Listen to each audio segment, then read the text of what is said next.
Mzee wa data, tunajua Simba ni kubwa kwa Yeah. maana tunaizungumzia eneo la defensive kwa maana la ulinzi, Yeah. tukimgusia pia pale goalkeeper, lakini pia eneo la ushambuliaji, viungo wakabaji. Yeah. Lakini leo nataka twende kwenye viungo washambuliaji kwa maana kina Ladek Chasambi, unamzungumzia mtu kama Morris Abraham, kina Mpanzu anaingia hapo hapo, kina Neo Maema na wachezaji wengine. Nataka tuangalie ni namna gani eneo la viungo washambuliaji linaweza kuibeba Simba au kuiangusha, kwa maana kuizamisha mipango ya meneja Dimitar Pantev kwa kwenye mechi hii ya Nsingizini Hotspurs.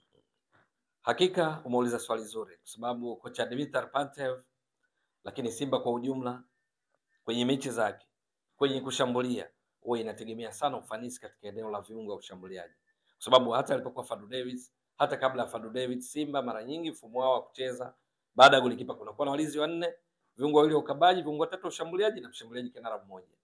Unapozungumzia viungo wa ushambuliaji ndio hawa watatu unatoka kuwataja katika mpangilio huu. Lakini kwa Dimitar Pantev alipokuwa Gaborone United, mfumo wake mama kwenye kucheza mara nyingi huwa ni baada ya golikipa anakuwa na walinzi wanne, viungo watatu na washambuliaji watatu. Ndio ambapo unagundua kwamba cheza yake mara nyingi anategemea majukumu ya viungo wa ushambuliaji kuhakikisha wanapata kile wanachokitaka, hasa katika matokeo dhidi ya wapinzani.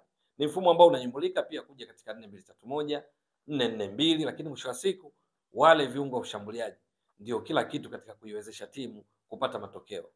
Wakicheza 4-3-3 maana yake mashambulizi mengi yatakuwa yanapita pembeni, lakini 4-2-3-1 wanakuwa pembeni wanapita, kati wanapita kwa kiasi kikubwa.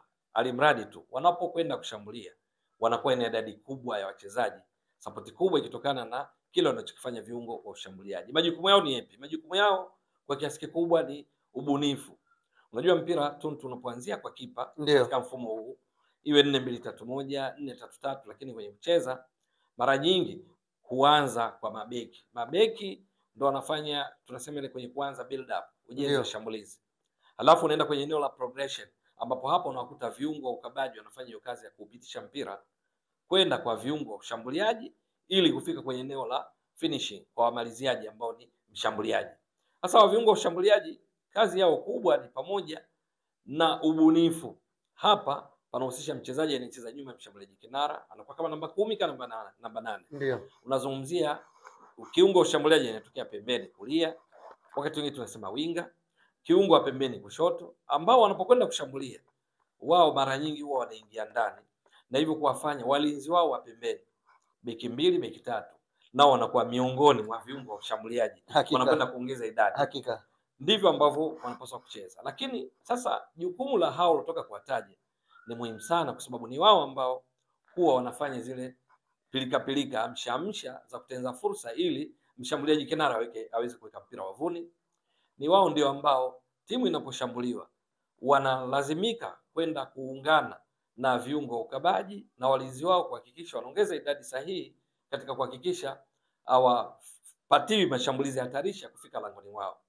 Hawa viungo ushambuliaji, sifa nyingine nzuri kwao na kuwezesha timu kupata matokeo, kupokea mipira ya kwanza, kupiga chenga, kupiga mashuti, kujua wapi wafanye nini, wapige cross, wapige vipas au waingie ndani, halafu wapige zile curling shots, mipira mkunjo ili wajaribu kufunga. Ndio. Sasa kwa Simba, Dimitar Pantev, Suleiman Matola, miongoni mwa kazi kubwa naiona walionayo kuelekea katika mechi dhidi ya Nsingizini Hotspurs ni changamoto chanya kwao.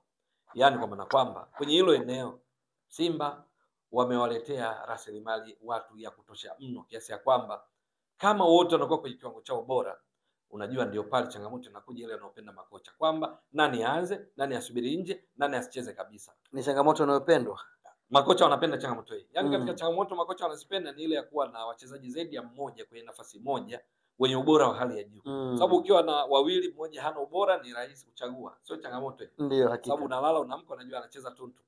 Lakini ukiwa Tuntu anaupiga mwingi, Mwaduke anaupiga mwingi, wote katika misingi, katika namna unaitaka wewe, hiyo ndio changamoto yenyewe inapokuja. Hakika. Ambao makocha ndio wanaipenda sasa. Ndio. Sasa Simba eneo hili wanapocheza dhidi ya Nsingizini Hotspurs ni muhimu sana, kwa sababu matarajio ya Nsingizini Hotspurs, mabingwa katika ligi kuu ya Eswatini msimu wa 2024-25, wakimaliza ligi wakiwa na mabao 44, wakiwa wameruhusu mabao 14, ndio timu iliyoruhusu mabao machache kuliko timu zote katika ligi kuu ya Eswatini. Ndio. Maana yake panahitaji sana wachezaji wa ubunifu kwa kwenye kiwango cha juu, kwa sababu kuna uwezekano katika nyakati nyingi au katika muda mwingi wa mchezo Ndio. wakawa na hawa mabwana chini ya kocha Mandla Davis Kogi wanakuwa muda mwingi wako nyuma katika kuzuia ili washambulie kwa kushtukiza, kwa sababu Simba wanatambua wasifu wao hawawezi kupishana nao katika kupasiana mipira.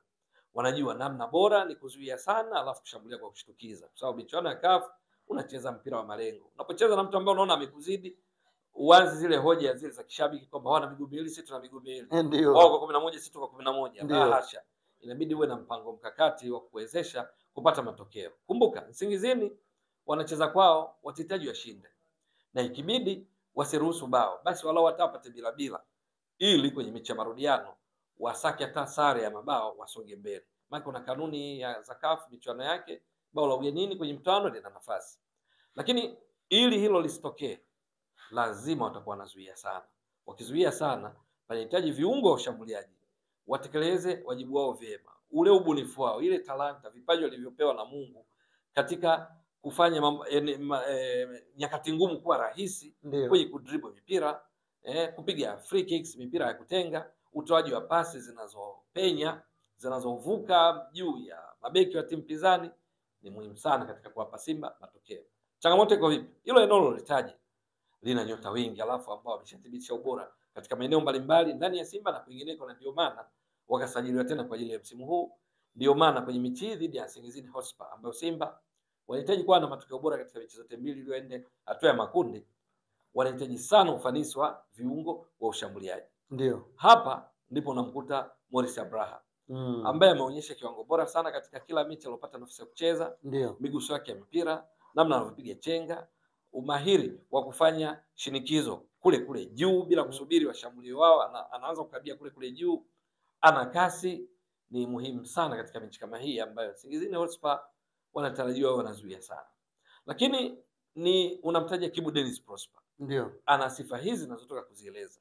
Goli lake lenye nguvu zaidi la kulia, anaweza kucheza kama akitokea kulia akawa anaweza kuongeza mapana ya uwanja, lakini kwa maelekezo, kwa namna uchezaji wa kocha Suleiman Matola, lakini meneja Dimitar Pantev anahitajika zaidi kuingia ndani, na amekuwa akifanya hivyo akiwa kama mshambuliaji. Sasa nyuma mshambuliaji kinara.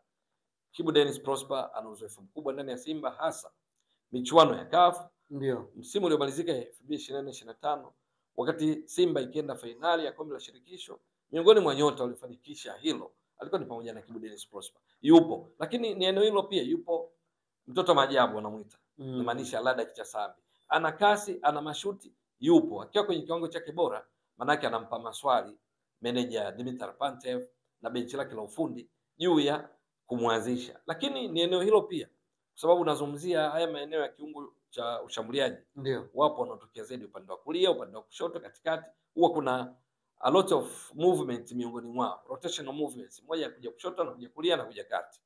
Ili Mpanzu Kibisawala kwenye makaratasi huonekana anatokea kushoto, lakini kwenye kucheza wakati mwingine anaingia ndani au anakuwa upande wa kulia. Ndio. Ana kasi, ana mashuti, ana chenga.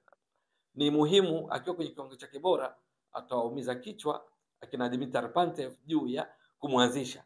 Manake mara zote yeye amekuwa katika kikosi cha kwanza na kwa kwenye kiwango bora. Akiwa kwenye kiwango chake cha juu, kutakuwa na kazi kubwa kwenye eneo lake, kwa sababu beki mbili wa Nsingizini Hotspur ndipo anapatikana Nkosingipile Shongwe, ambaye ndiye yule ambaye alionyesha kiwango bora sana katika mechi dhidi ya Simba Bora ya Zimbabwe. Ndio. Walipofungwa 1-0 ugenini nyumbani kwao kwenye dakika 90 kuelekea mwishoni mwa mchezo. Ndio. Huyu Nkosingipile alifunga bao lilofanya mechi washinde 1-0, matokeo jumla kama 1-1 kwenye mikojo ya penalty, wakashinda 4-2. Sasa Mpanzu kama anapata nafasi na kwa kwenye kiwango bora, maana atakuwa anafanya kazi mbili kwa wakati mmoja. Kwanza ubunifu kwenye eneo hilo, lakini pili kumfanya huyu Shongwe Nkosingipile awe busy kiasi ya kwamba asipate fursa ya kupanda na kwenda kujenga mashambulizi kwa Nsingizini, kwa sababu yeye miongoni mwa sifa zake ni kupanda sana, na ndio maana alipata fursa ya kufunga bao katika mechi hiyo dhidi ya Simba Bora.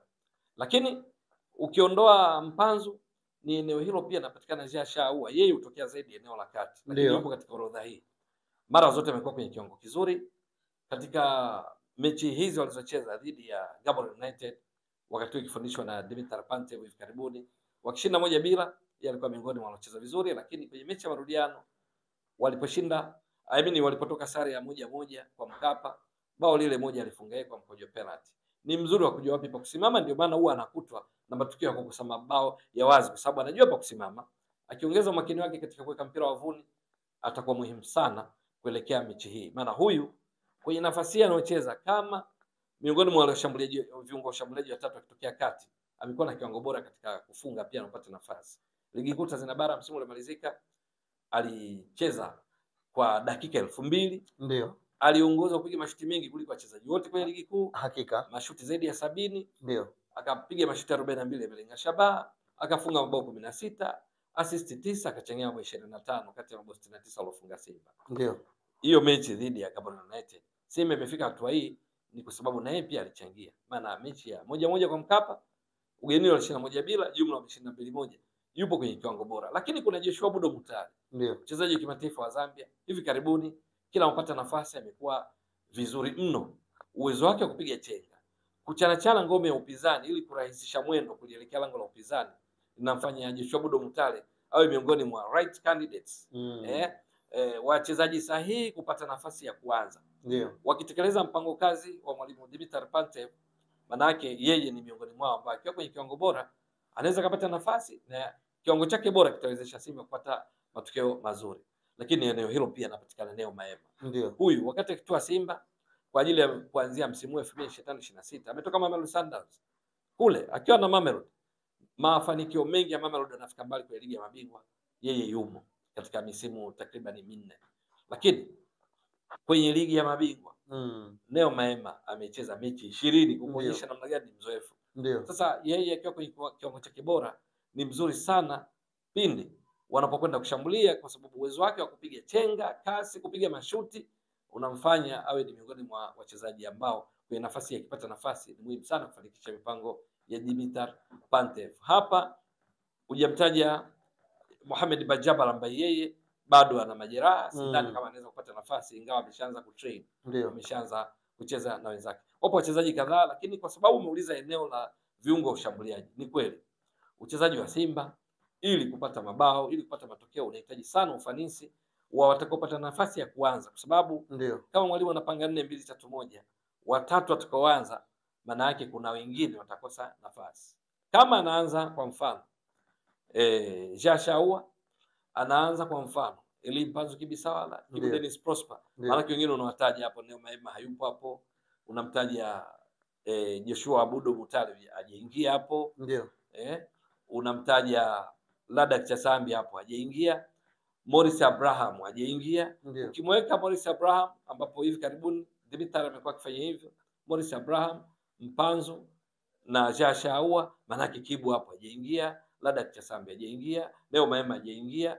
Hawa wote watakaopata nafasi ya kucheza, kwa sababu hawezi kucheza wote, ili kufanikisha mipango kazi ya Simba inafahamika ni juu ya namna ya kurahisisha mwendo wa timu kwa uwezo wao wa kukimbia kwa kasi na mpira, kupiga chenga na kupiga mashuti kwa ajili ya kufanya majaribio ya kufunga, kutoa assist. Lakini pia timu inaposhambuliwa, hasa mashambulizi ya kushtukiza, wanapaswa kufanya pressing, shinikizo kule juu, ili Nsingizini Hotspur wasianzishe hayo mashambulizi ya kushtukiza kwenda katika lango lao. Wakitekeleza wajibu wao kwa ufanisi, ndivyo ambavyo Dimitar Pantev, Suleiman Matola, benchi lao la ufundi litapata matokeo bora kwa ajili ya kuwapa furaha wana Simba mechi ya ugenini kule Eswatini, na hivyo kuwarahisishia kazi katika mechi ya marudiano kwa Mkapa.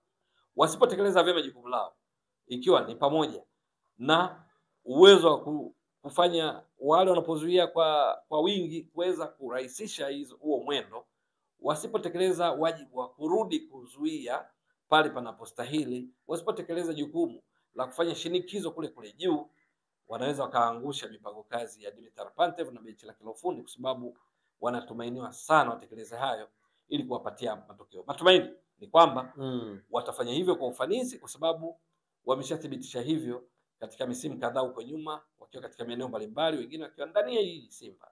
Mpanzo ameshathibitisha, Kibu Dennis Prosper ameshathibitisha, Morris Abraham anaendelea kuthibitisha, Neo Maema ameshathibitisha, Joshua Budo Mutale tangu yuko Power Dynamos ya Zambia na hata alipotoa Simba bado anafanya hivyo, kwa sababu wakifanya vizuri wanahakikisha huduma inapatikana nzuri sana kwenda kwa mshambuliaji wa kinara ambaye anaweza kaanza Steven Desemkwala, anaweza kaanza Jonathan Soa, lakini pia kutumia vyema mipira mirefu ambayo watakuwa wanaipata kutoka kwa kina Rushen Derok miongoni mwa mabeki, Shamu Karabu au kina Lassana Maudo Kanti katika eneo la viungo, au Nabi Kamara au Yusuf Kagoma kulingana na mpango kazi wa manager Dimitar Pantev. Lakini kwa ujumla hilo eneo loligusa ni muhimu sana kwa mpango kazi wa Simba, na naamini kwa Nsingizini pamoja na yote tutakayofanya kuchomoka ngumu kwa Simba. Kama Simba bora walipokuwa Zimbabwe wao wakafungwa 1-0. Nyumbani kwao walihaha mpaka kwenye dakika 90 wakapata bao wafungwa na huyu beki wao ambaye baadhi ya mechi hucheza kama wingi kwa sababu ana uwezo mkubwa kucheza pembeni. Basi kwa Simba kuna uwezekano wakataabika zaidi, na wakiruhusu bao la mapema wanaweza kujikuta wanapokea mabao ya kutosha, kwa sababu Simba ni Simba na wachezaji uliowataja kwa eneo la kiungo cha ushambuliaji ndio wako kwenye kiwango bora, wakiwa kwenye siku yao nzuri kazini. Watanzania watafurahi, kwa kuna Msimbazi Simba watafurahi, benchi la ufundi la Simba chini ya meneja Dimitar Pantev litafurahi kwa kupata matokeo mazuri. Mzee, hata sisi kutokea hapa hatuna la ziada, naomba nitakie siku njema, lakini kabla sijaondoka, waage watazamaji wangu wa JM News TV. Kwanza nashukuru kwa kunipa nafasi hii kwenye jukwaa lenu, lakini pia nawasihi au watazamaji kupitia JM TV News ni vyema kuunga mkono vijana wenye kipaji na ubora wa hali ya juu wanaopiga mwingi. Unafanyaje?